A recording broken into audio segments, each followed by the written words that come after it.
Operation sindoor کے بعد پورے جموں کشمیر کے ساتھ ساتھ کپواڑہ ضلع یعنی کہ شمالی کشمیر میں بھی سرحدیں افان پر تھی۔ رات بھر پاکستان کی جانب سے اس پار گولہ باری ہوئی جس کا ہندوستانی فوج نے کرارا جواب دیا، تاہم گولہ باری اس قدر شدید تھی کہ لائن آف کنٹرول جو ہے وہ فان پر تھی اور پورا علاقہ دہل اٹھا۔ لیکن شمالی کشمیر کی اگر ہم بات کریں گے، رات بھر شمالی کشمیر جو ہے وہ دہل اٹھا اور گولہ باری اس قدر شدید تھی کہ پوری زمین ہل رہی تھی، یعنی کہ اس بار آرٹلری کا بھی جو ہے انہوں نے استعمال کیا، تاہم ہندوستانی فوج لگاتار جوابی کارروائی کر رہی تھی۔ تاہم اس کارروائی میں کرنا اور کیرن سیکٹر میں بھاری تباہی مچ گئی۔ سب سے زیادہ تباہی جو ہے وہ کرنا سیکٹر میں دیکھنے کو مل پا رہی ہے، اور آپ کو ہم دکھانے کی کوشش کریں گے کہ رات بھر جو ہے کرنا سیکٹر میں کس طرح کی تباہی ہوئی۔ رہائشی مکان زمین بوس ہو چکے ہیں، جبکہ درجنوں مکان جو ہے وہ راکھ کے ڈھیر میں تبدیل ہو گئے۔ وہی کیرن سیکٹر میں بھی تباہی مچ گئی ہے، وہاں پر بھی کئی مویشی ہلاک ہو چکے ہیں، رہائشی مکانوں کو نقصان پہنچا ہے۔ مسل سیکٹر میں بھی جو اطلاعات آئی تھی کہ وہاں پر بھی جو ہے شیلنگ ہوئی، نوگام سیکٹر میں بھی، یعنی کل ملا کر پورا شمالی کشمیر جو ہے وہ آج افان پر تھا۔ رات بھر گولہ باری کا سلسلہ جاری تھا، ہندوستانی فوج جوابی کارروائی کر رہی تھی۔ پہلی انتظامیہ نے لوگوں سے یہ کہا تھا کہ وہ الرٹ ہو جائے، بلیک آؤٹ کریں، روشنی گھروں میں نہ جلائے، مومنٹ نہ کریں، جس کے ساتھ ہی آج انسانی جانوں کا ضیاع نہ ہوا، یعنی کہ جانی نقصان نہیں ہوا، لیکن املاک تباہ ہو گئی۔ یعنی کہ لوگوں کا کہنا ہے کہ پار سے اس قدر گولہ باری ہو رہی تھی کہ پورا علاقہ جو ہے وہ دہل اٹھا، کہ رات بھر لوگ خوف اور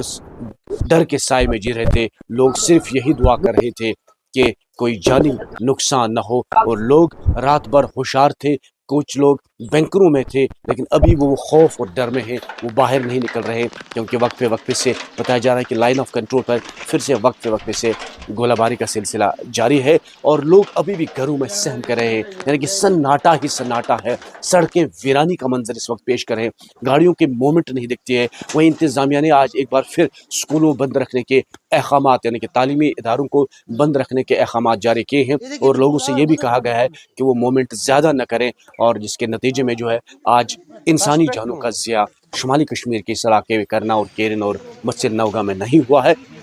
لیکن آخری اطلاعات تک یہی ہے کہ املاک تباہ ہو گئی تھی، مالی نقصان زبردست ہوا تھا۔ لیکن نیوز 18 رات بھر عوام کو پل پل کی خبریں دے رہی تھی، کیونکہ لوگ صرف نیوز 18 کو دیکھ رہے تھے اور لوگ خبر سن رہے تھے کہ کسی جگہ کوئی جانی نقصان تو نہیں ہوا ہے، لیکن پورے جموں کشمیر کے ساتھ ساتھ جو رات بھر کی کہانی تھی وہ شمالی کشمیر میں بھی وہی تھی، یعنی کہ یہاں بھی سرحدیں افان پر تھی۔ خوف ڈر کا سایہ لوگوں کے ساتھ ساتھ چل رہا تھا، ابھی بھی لوگ گھروں سے باہر نہیں نکل رہے، کیونکہ خوف اور ڈر ان کے ساتھ ہے، کیونکہ یہ پہلی بار اس طرح کی گولہ باری ہوئی جس میں اگرچہ جنگ بندی کی خلاف ورزی ہو رہی تھی، لیکن جو آج بڑے ہتھیاروں کا استعمال ہوا وہ پہلی بار ہمیں دیکھنے کو مل پا رہا ہے۔ لوگ کہہ رہے ہیں کہ پہلی بار اس وقت جو ہے پاک کی جانب سے بڑے ہتھیاروں کا استعمال کیا گیا، جس کی ہندوستانی فوج نے جوابی کارروائی بھی کی۔ نیٹ ورک 18 کے لیے LOC سے یحییٰ